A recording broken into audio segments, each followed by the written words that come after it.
Okay, so these are the tutorials for these two rocks. I don't have these same exact sizes, so I'll be doing it on these two rocks, which are slightly bigger, but that's okay, because uniqueness is what's cool about rocks.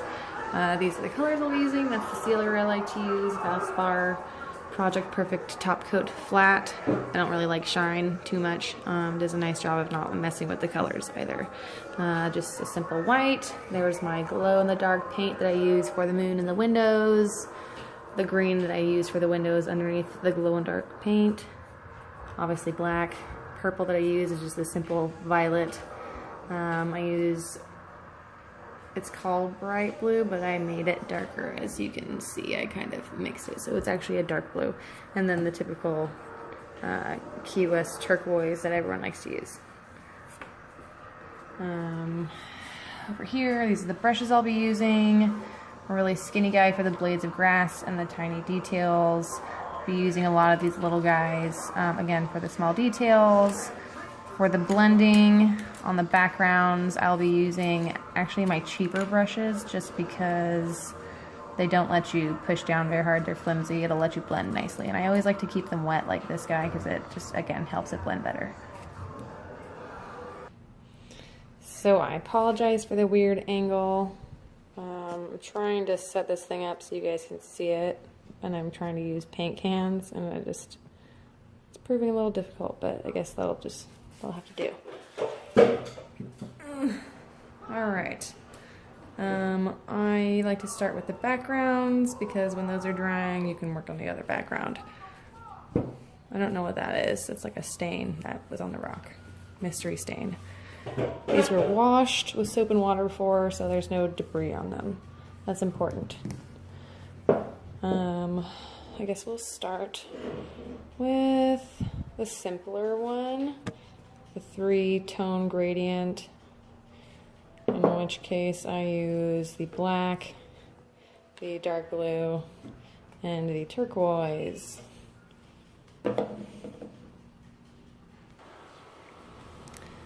Alright.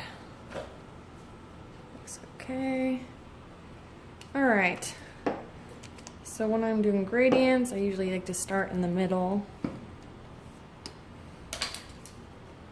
And again, I'm going to use my kind of cheaper brushes, the kind of flimsier ones, the ones that you'd normally buy for toddlers.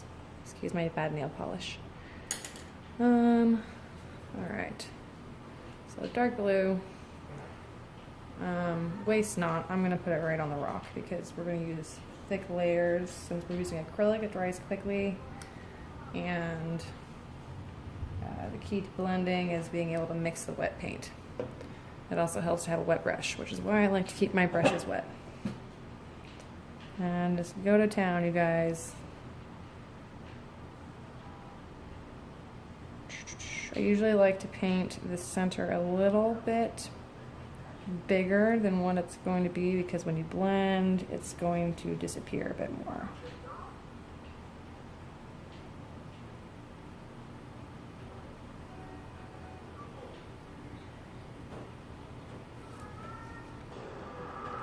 Alright, so once you've got that on there, remember to keep it nice and wet because that's the key to blending, to keep the paint wet. Right across again, I'm just going to go right in. I don't even need to clear off the paint from my brush because we're going to be blending this.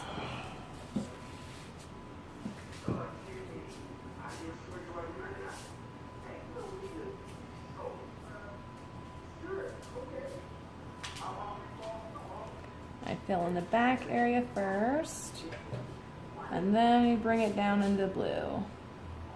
Bring it down, back and forth a little bit. Bring it back up into the blue, back down into the blue, back up into the black until you start to see that gradient that you like. I like that. I think that's okay for now. Looks a little dark on the camera. But it'll dry nicely. That's okay. Now I'm just gonna kind of apply that there. a little excess. Still wet at the bottom. We're trying to work fast again because we like to work with wet paint.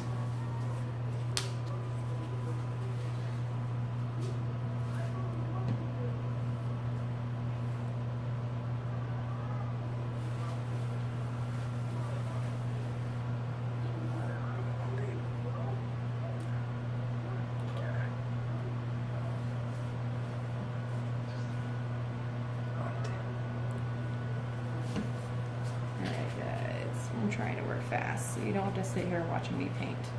All right, again, so we're gonna work it into the blue, right? Back into the white, back into the blue until we're starting to see the gradient that we like.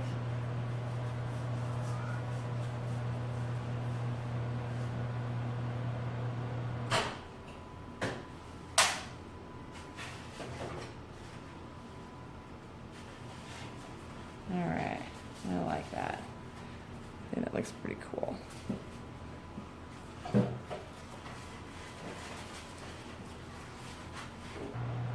Kind of made a boo-boo and I realized I used white instead of my teal, but I mean you can use either or. I can still actually pop some of this in there. Dry this off a little bit, it's wet. So go ahead and just, all about that gradient, you guys. Work it in.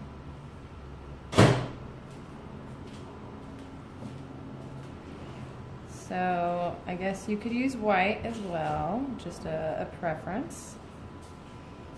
I do like my kind of tealish, turquoise, whatever color you want to call this. So I'm just going to throw some of that in there. All right.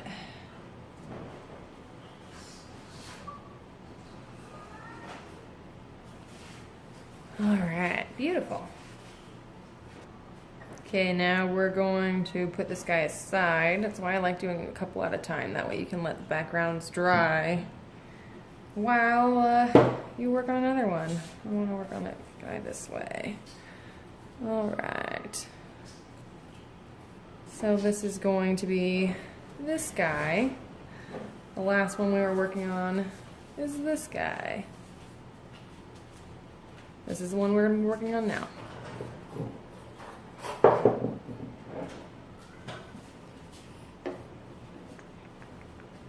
I'm going to start off again in the middle. I'm going to use violet to start.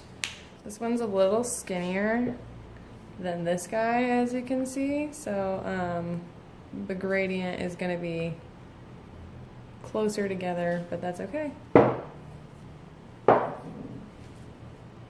Right on the rock, waste not. We like nice thick coats. Dampen your brush, not too wet, but just a little damp. Work your purple in. Purple's my favorite color, so I like to see a lot of it. Ew, I have a goop. I have a glob. There we go.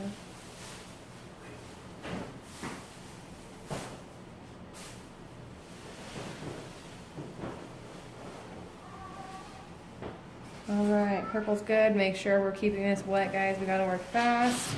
We're gonna move on to blue now. I'm just gonna squirt this directly onto my brush. Again, I don't need to worry about wiping it off because the point is gradient, so it's okay if it mixes a little bit.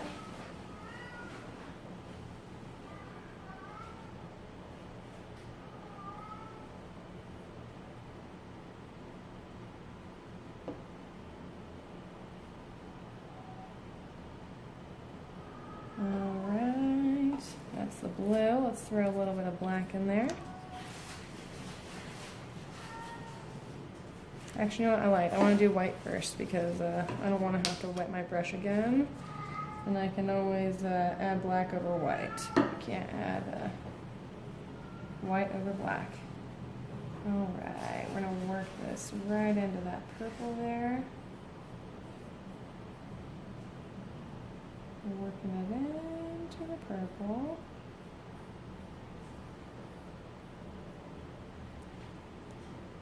Looking pretty. Alright. Now we're working onto the black. Pouring it again right onto my brush. Come on. Alright. Need a little bit more than that. Black is always a very potent color. A little bit goes a long way, as I'm sure you guys know. You all deal with paint. Oops, I made a boo-boo. That's okay.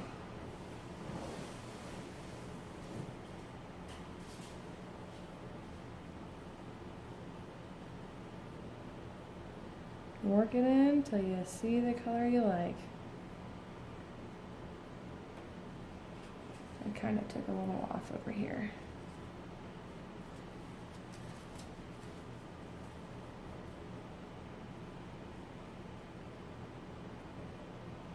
Sure.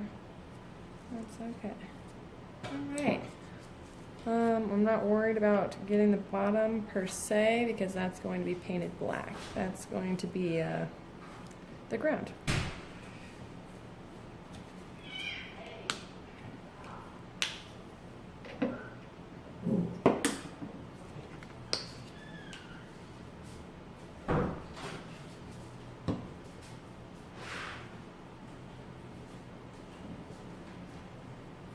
Just gonna fill it a little bit.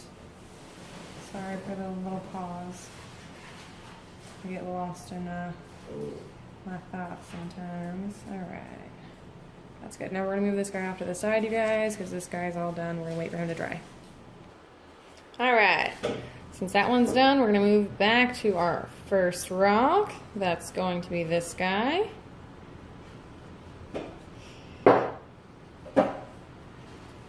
We are doing the moon. So decide whether you want your tree on the left or the right. Your moon's going to go on the opposite side. I want to keep with the rock that I have, just to kind of keep a steady pattern for you guys to follow. I'm just going to be using simple little kind of a square brush, not too big.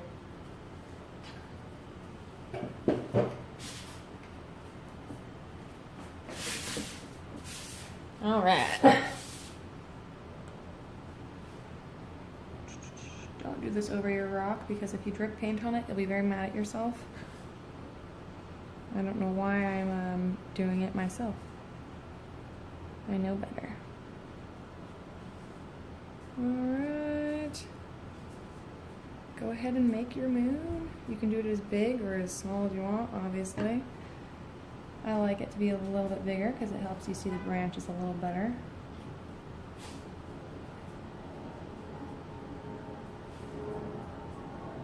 Now you can do a crescent moon. That would be a good idea if you wanted to change it up a little bit. Whatever you want to do. Solar eclipse. Alright, got your moon guy. Try to make it as circular as you can.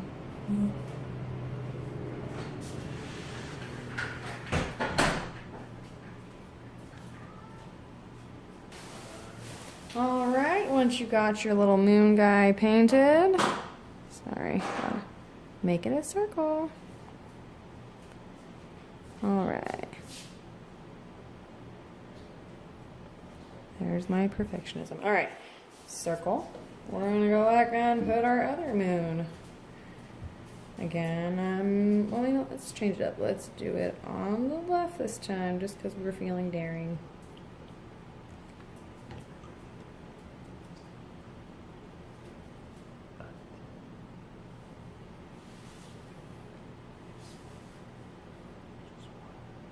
Alright, go ahead and make that guy.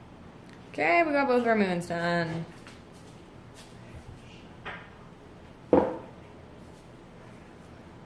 I'm actually going to, well, we can go back and forth between these two guys. We'll paint our bases.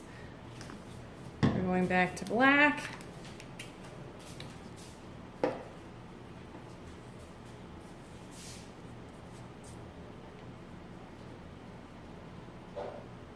Don't do this over your rocks, like I said. I'm doing this for instructional purposes. You'll be very mad if you get paint on your gradient. There's really no way to fix that once it's dry. Unless you're a master color person.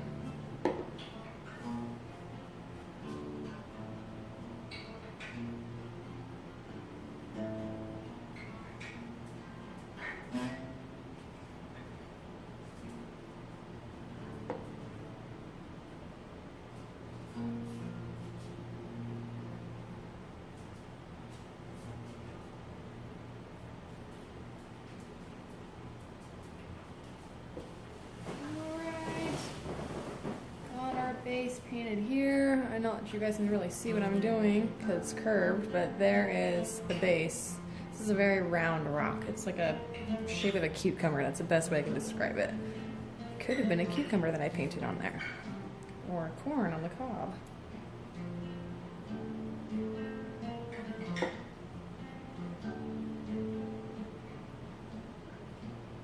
Alright, here is our second base. There's black.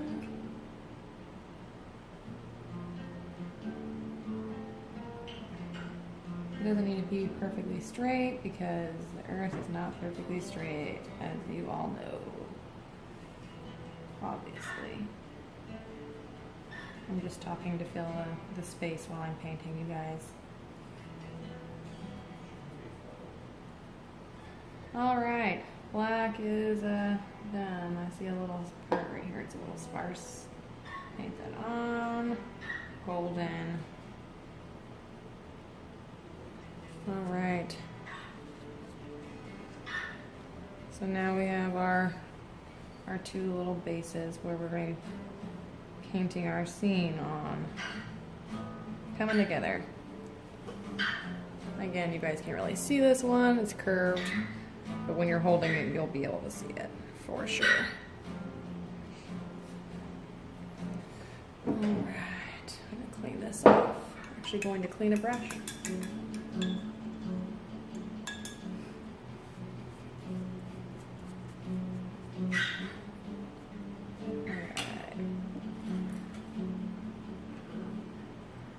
I want to work with our haunted house one first because I'm still waiting for the moon on this one to dry a little bit. So we're going to be working on this guy, and I'm going to start with the haunted house.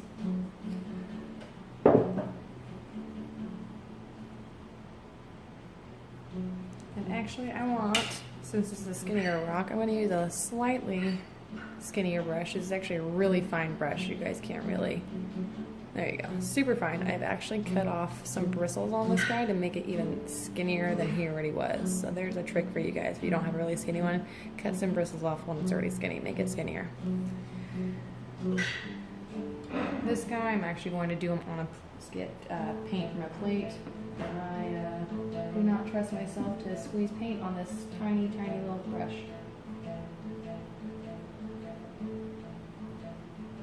Alright. Now I like my haunted house to be asymmetrical. I think it makes it look like fun and spooky, so I kind of take it inwards a bit.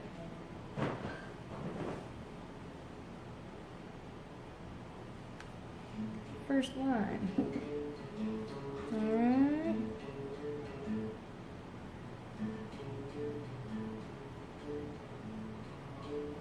Second line. Bad thing about the skinny brushes is they don't hold much paint. So you gotta go back for more dips. But we're gonna add the house to our roof, or the roof to our house. Excuse me. It's a long day at work.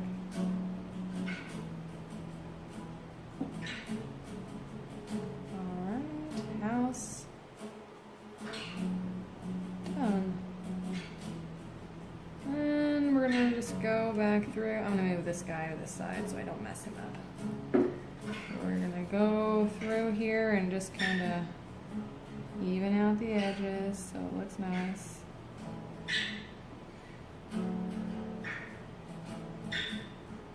Want to make the roof a little pointier? Absolutely. I made that kind of a shallow roof.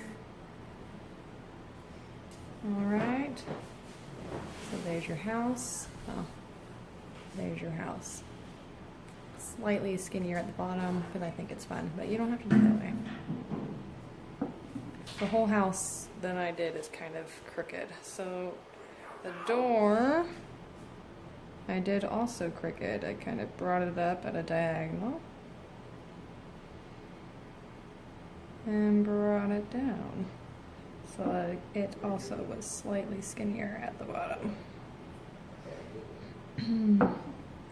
This is pretty simple, you guys. I mean, when I was doing multiples of these, I was literally, you know, once I got the background done, I was banging them out here, and I don't know, 5 minutes a piece. So they're super fun, super easy.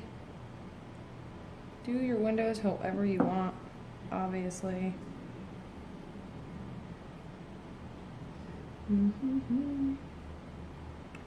I like to keep with the crooked theme. I think that's fun.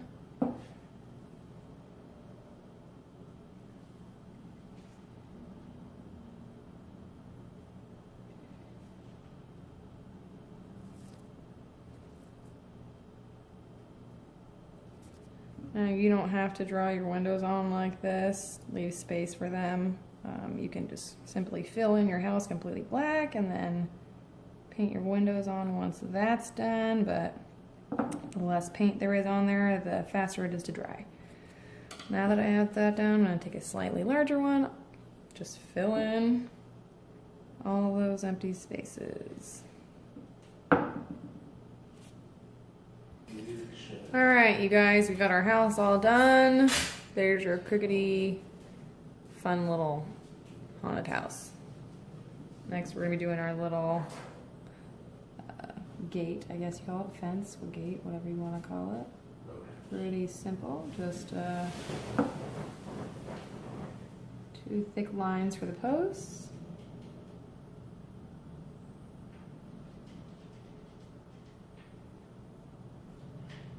And thinner lines for the railings.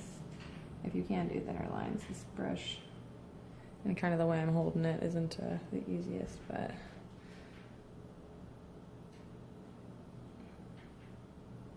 thinner lines. There is your gate. You guys see that? Alright, next we're going to move on to our tombstones. Super easy again.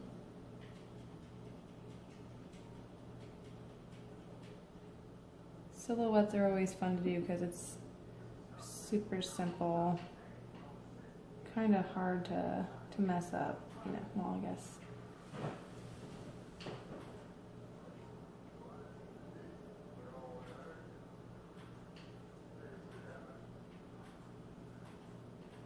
You can do as many as you want. I'm going to do however many will fit, so we're going to keep it to 3 on this one.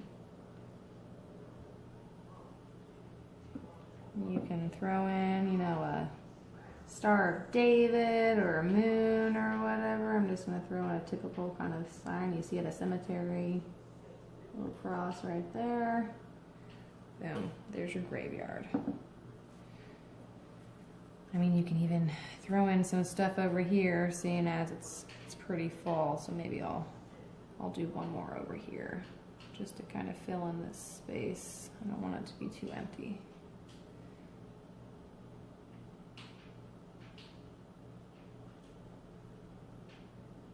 So this is slightly turning into something slightly different, and that's okay because no 2 rocks usually turn out the same, but that's the original. This is what we're working on.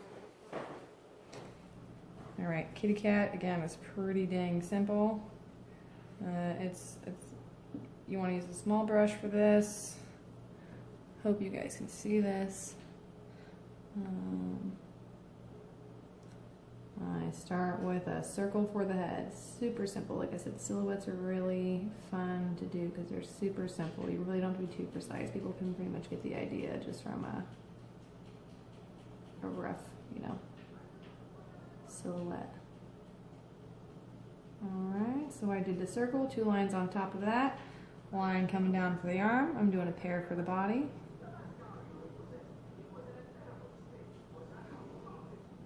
And here's your tail. Boom. Kitty cat, hello. Alright. We've done a lot on this guy. Since we're using black, we'll just keep with that theme. I'm going to switch over to our other rock. Okay, we're working back to our other rock, which is going to turn out to be this guy. Really fun, kind of Halloween-y, kind of not, so he's good for like all year round.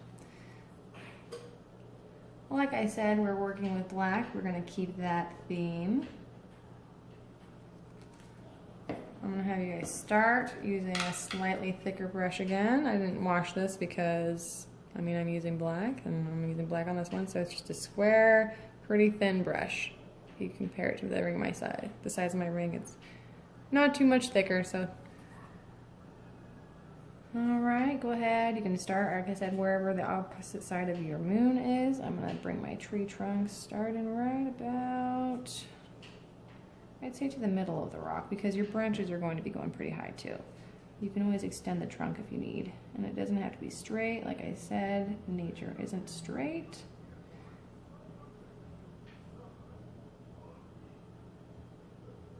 I usually like to flare out at the bottom a little bit, because naturally, that's what trees do.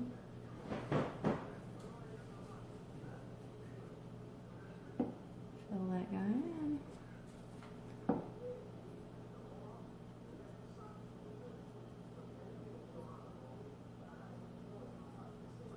All right, beautiful. He's filled in. This is pretty fast, you guys. It's nothing too complicated. Now that we have the base of the trunk done, we're gonna go back to our fine tip. I find it's easier just to use this guy for the branches, because you want to kind of taper them to go thinner near the ends, and this guy really helps with that. All right, I usually start out with 3 major branches.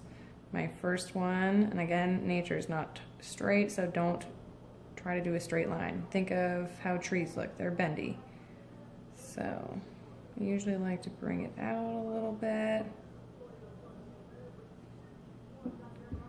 And don't worry about it being too thick right now. You can add thickness later. Another thing about nature is that things usually grow upwards. Even if they grow out a little bit, they always go up. So think about that when you're doing branches as well. It'll help you create a more realistic tree. And the third one will be back here on the side.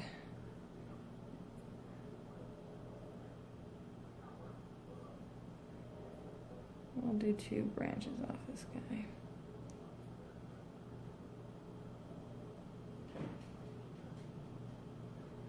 Alright, so you can kind of see that is the what your tree's looking like so far. Not very tree-like yet, just wait. From this point, you want to give a little bit of thickness to the branches at the base, because again, they're usually thicker at the base, just like at the base of the trunk.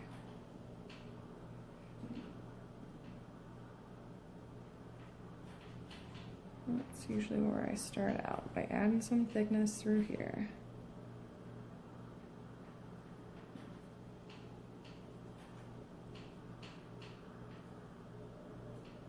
This rock is a little bumpy, so I'm kind of filling it in by going sideways. You don't normally paint like that.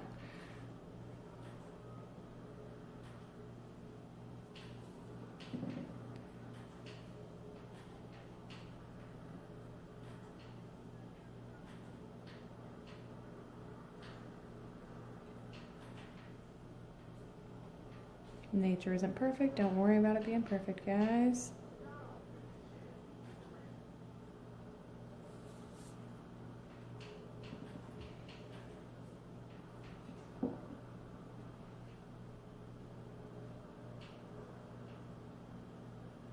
Remember to try to taper your tree trunks so that they go thinner towards the ends for a more realistic looking tree.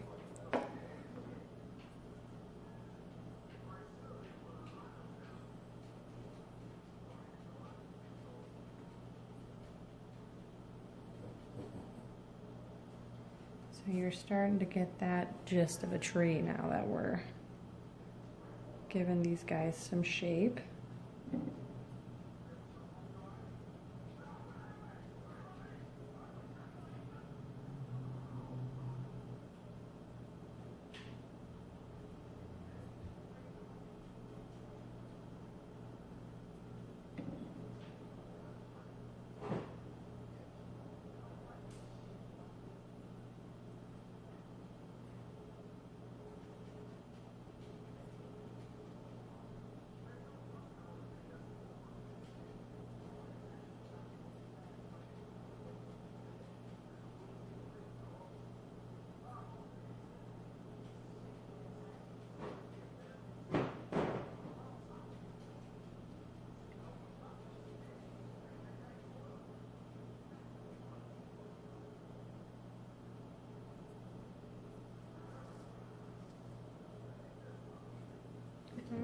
getting the gist of the tree. Now we're going to be adding, that looks like it's paint, but it's not. It's a hole in the rock. All right, we're gonna be adding branches on.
Alright guys, I'm going to pause the camera and just keep doing this while you guys keep doing your thing.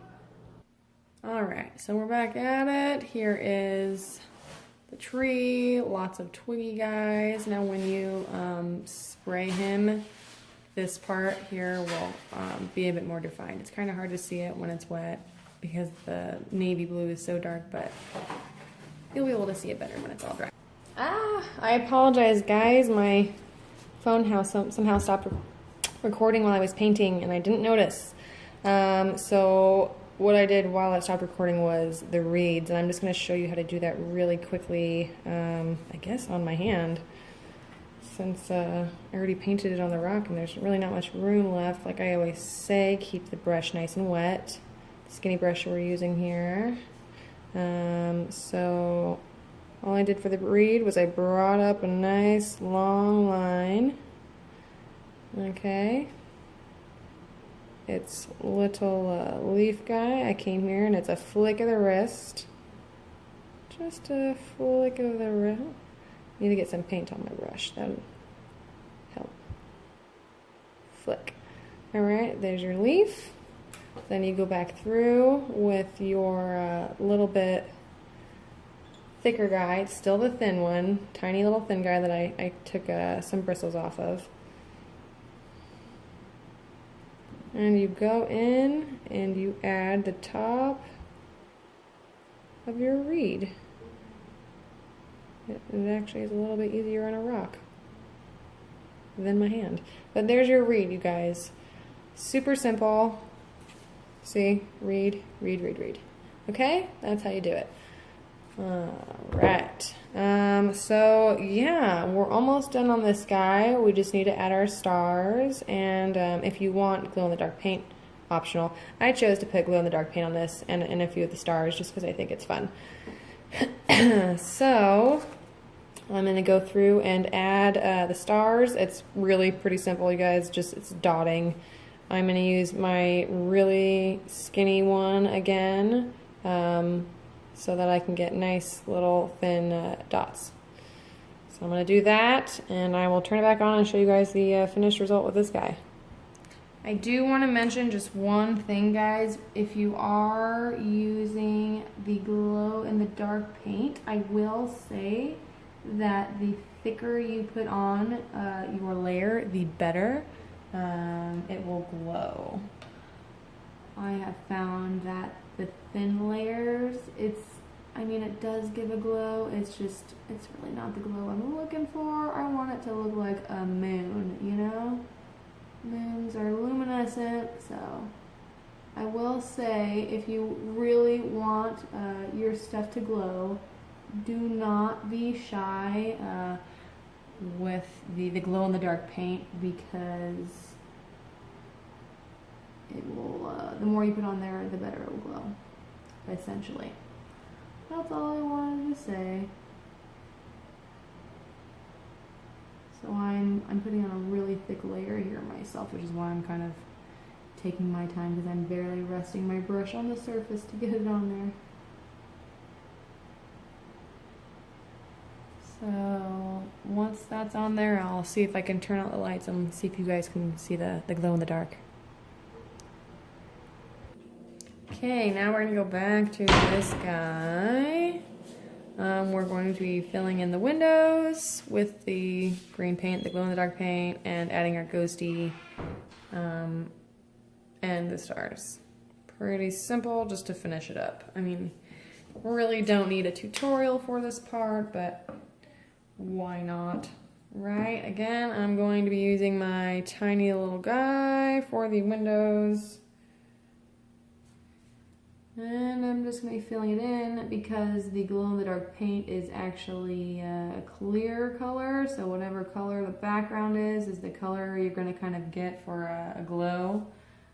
So I think it has a slight bit of a tint to it, but really whatever color it's going to be painted on is the color that's going to kind of shine through. So I want green. That's why I'm doing a green background. Alright, so I'm going to paint all this guy in and I will come back once that is done, okay? Alright guys, that's all painted in. I think I want to give my kitty cat some green eyes. Boom. He's a little creepier now. Alright, we're going to work on our ghosty. Super simple. Get your white paint, okay? You are going to start out kind of like these guys here. You're going to start out with a little half circle. And I usually turn it into a teardrop, okay? From this point, you are going to do your little squiggly. That is the ghost tail. Boom. There is your ghost. Really simple. Once he's dry, I'll throw on his eyes. And I'll let you guys have a second look at him.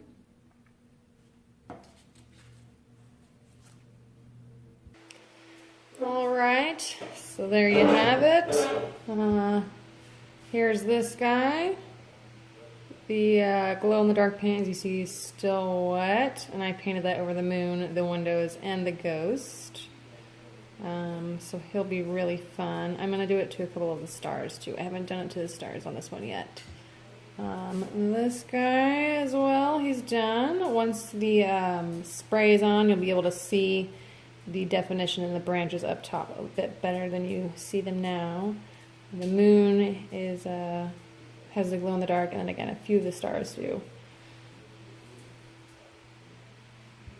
Okay, so as you guys see, these are the finished products. This one and this one are both sealed with the flat spray that I showed you guys earlier, the Valspar Perfect Project Top Coat. It's flat, it has a slight bit of sheen, so I necessarily wouldn't call it flat, but because it's not as flat as just the regular acrylic paint. The glow-in-the-dark paint, as you see, is still drying on some of these. So we'll see how it looks with it not dry, if it'll give us a nice glow. Oh yeah! So you guys can't really tell what it looks like on the thing, but it looks really cool in person.